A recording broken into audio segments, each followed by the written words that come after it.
Bonjour à tous, aujourd'hui on va se retrouver pour une nouvelle vidéo. Donc c'est la continuité de la précédente vidéo où je vous parlais du matériel pour débuter le Art Journal. Et aujourd'hui j'ai décidé qu'on allait faire un focus sur le papier. Et comme la dernière fois, je vais faire une page avec vous en même temps que je vous donne mes conseils. Je voulais aussi vous dire avant de commencer que j'ai réalisé donc sur ce carnet d'autres pages de Art Journal qui ne devraient pas tarder à être postées sur la partie short. Donc n'hésitez pas à y aller parce que du coup il y a plein aussi d'idées d'Art Journal sur la partie short. C'est juste que dans le short je parle pas, c'est de la musique. Donc là on va parler du papier. Donc je vous conseillais justement d'avoir des papiers simples. Donc là je vous en ai pris deux. Mais j'ai aussi par exemple ce bloc que j'ai que en bleu parce que voilà, je trouve que pour commencer, c'est ou vous trouvez un bloc avec plusieurs couleurs ou vous prenez votre couleur préférée et après quand vous savez vraiment ce que vous voulez, là vous pouvez acheter des lots, je trouve ça plus intéressant. Donc là ça c'est des papiers comme je vous ai dit qui sont simples, hein. Il n'y a que des fleurs. Sinon des papiers avec des carreaux. J'en ai aussi un autre que j'ai pris en gris. Alors où c'est vraiment là du papier vraiment simple. Ça, c'est parfait pour débuter l'art journal.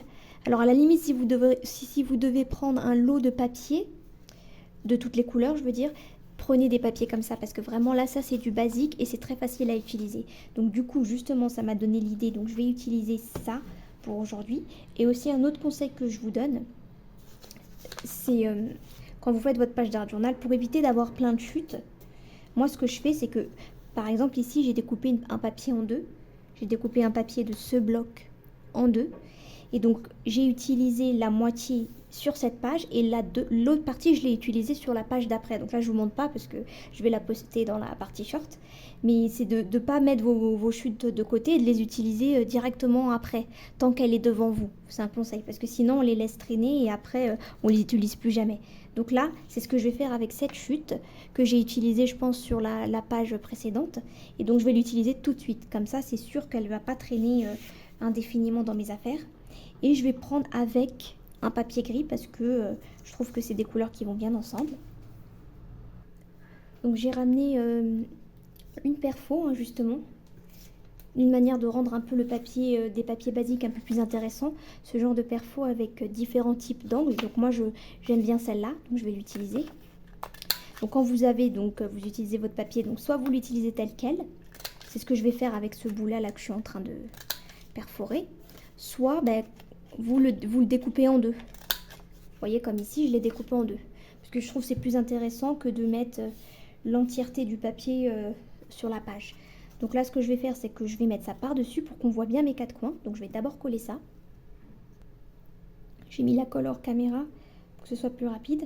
Donc je colle ça là. Vous voyez, tout de suite, de découper le papier en deux, tout de suite, je trouve que ça le rend beaucoup plus intéressant, vous voyez. J'aime bien, moi, faire comme ça. Et là, ce papier qui est ultra neutre, finalement, je vais le mettre par-dessus. Je le mets par-dessus, comme cela. L'avantage quand on prend un papier comme celui que je suis en train de coller, qui est vraiment basique, où il n'y a même pas de motif, rien du tout, à part les petits triangles là, où je sais pas ce que c'est qu'on peut mettre des choses par-dessus, sans vraiment avoir l'impression de gâcher ou de cacher le beau papier, vous voyez. Et c'est pour ça aussi que je vous conseille de surtout pas prendre, quand vous débutez en tout cas, des papiers qui soient trop élaborés. Vous voyez, avec des personnages ou des scénettes dessus. C'est mieux de privilégier le papier simple. Voilà. Pour avoir plus de liberté et de possibilités. Vous voyez. Donc ensuite, moi je vais prendre un personnage par exemple que je peux mettre ici. Donc là par exemple, qu'est-ce qu'on peut mettre? Je prends franchement n'importe laquelle parce que je pense qu'elles vont tout aller. Donc celle-là, je vais la détourer. Donc voilà, elle est tout petit, je me rends compte en caméra, mais c'est pas grave. Aussi, ce qui est bien, c'est, je vous donne des petites astuces en même temps, c'est de coller le personnage. Alors attendez, je vais vous montrer. D'abord, j'enlève la protection. Vous voyez, pas comme ça sur... je trouve que c'est moins intéressant de le mettre sur le papier, mais de le mettre, vous voyez, comme lier les deux papiers avec le personnage. Vous voyez, je le mets à la limite de mon papier fleuri. je le mets un peu sur ma page blanche et je mets la moitié sur le papier gris. Vous voyez, comme ça, comme pour faire un lien entre les trois. Je trouve que c'est plus intéressant que de juste le coller, vous voyez, par exemple au milieu. Autre moyen aussi d'utiliser le papier, c'est par exemple, là j'ai ce papier que je vous ai montré tout à l'heure et je vais récupérer que la fleur. Vous voyez, je vais découper, même pas au ciseau parce que je trouve que c'est moins beau au ciseau, comme ça, et coller ça ici. Vous voyez, ça me permet de rajouter une fleur sans forcément avoir besoin d'utiliser un stickers par exemple. Vous voyez, vous pouvez utiliser ça en guise comme si c'était un stickers fleur. Vous voyez, donc je le mets là, comme ça.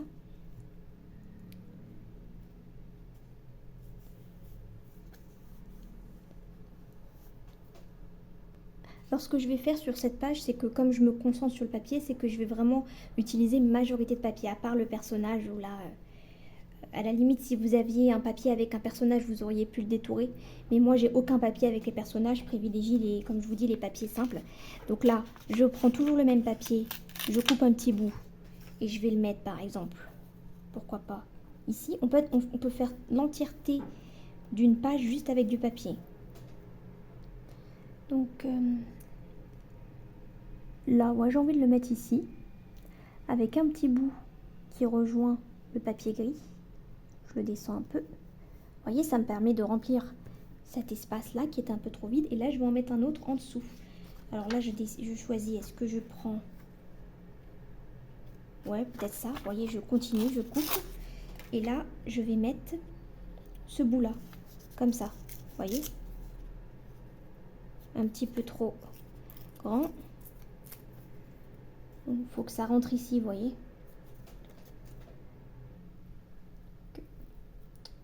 Comme ceci. Comme ça, j'ai aucun coin qui est complètement vide. J'aurais pu combler ces coins avec un sticker, hein. Mais là, je veux vraiment exploiter le papier un maximum, tant qu'à faire. Et là, j'avais cette chute, et ben, moi, je le perds pas. Tant que je peux, à chaque fois que j'ai des petites chutes, j'essaie de les utiliser. Donc là, je vais le mettre ici. Parce que sinon, si elle traîne, ben, ça finit à la poubelle. Ou alors, si je laisse traîner un papier, je me dis, je l'utilise à la prochaine page de Art Journal. Je me débrouille pour l'utiliser, vous voyez.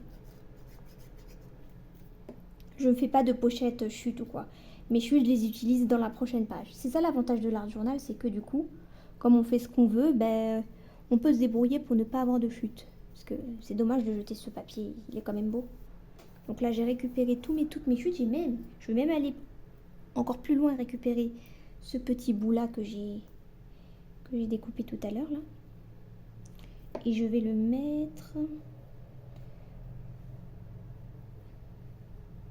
ici, hein, franchement, peu importe, finalement, ça sera beau partout. Voilà. Et ça fait pas, enfin en tout cas, moi je trouve que ça fait pas trop surchargé parce que ce papier-là, il est gris. Il est gris, mais très simple, vous voyez. Voilà. Je vais quand même rajouter des papillons en noir pour que ça ressorte bien. Voilà. Que de rajouter des stickers papillons, ben, je vais tamponner des papillons. Je trouve que ça sera mieux. Voilà. Le mettre ici. Je me lève en fait pour que ça se tamponne bien. Ouais, ça va. Ensuite, trouver un mot. Donc j'ai ma boîte ici. Je vais chercher un mot. Donc je vais la mettre là, tant pis si ça me cache le coin, hein, c'est pas grave. Voilà. Je le mets ici et puis j'ai envie après de rajouter, de terminer ma page en mettant des détails en rose ou en gris, je sais pas. Parce qu'il n'y a pas beaucoup de gris, donc je pense que je vais mettre du gris. Vu que à part ce papier, il n'y a pas trop... Donc je fais des petits, c'est ce que je fais en ce moment, je me casse pas la tête, hein, franchement, comme quoi... Parfois les choses les plus simples, c'est les meilleures. Je fais une petite spirale ici. Ici. Et ensuite, je vais prendre les feutres. Pourquoi pas... je vais rester sur mon gris, mais c'est un gris qui est très clair, limite blanc. Et je vais faire, j'aime bien faire des points. Ouais, vous voyez quand même, parce que c'est vraiment un gris qui est pas du tout foncé. Comme ça. Et peut-être un peu là aussi. Pourquoi pas. Et voilà. Vous voyez, donc ça fait une page qui est très simple. Après, on peut toujours ajouter des détails. Là, j'ai cette chute de stickers là que je vais utiliser. Donc, je vais détourer les deux là. Donc là, vous voyez, j'ai détouré. Et donc, je vais en mettre un ici. Ça se prête bien. Enfin, le style du sticker se prête bien au style de ma page. Assez vraiment simple en fait. Hein. Voilà. Et le deuxième, je le mets ici. Voilà, je pense que c'est des vagues. Je sais pas trop ce que c'est. Mais c'est joli. Et un là. Vous voyez, je veux qu'il y ait un lien avec mon papier gris. Comme ça. Et donc franchement, moi je vais m'arrêter là. On reste sur les bases. Hein. C'est pour que les débutants puissent trouver ça simple finalement. Donc là, j'ai utilisé majoritairement du papier et un tampon et quelques stickers. Voilà. Donc, comment réaliser une page de Word Journal avec majoritairement du papier. Donc n'hésitez pas à me mettre en commentaire ce que vous avez pensé de cette page. Aussi peut-être des idées de vidéos que vous voulez que je fasse. Surtout pour les débutants ou même pour tous les autres. Moi je vous dis à bientôt pour une prochaine vidéo.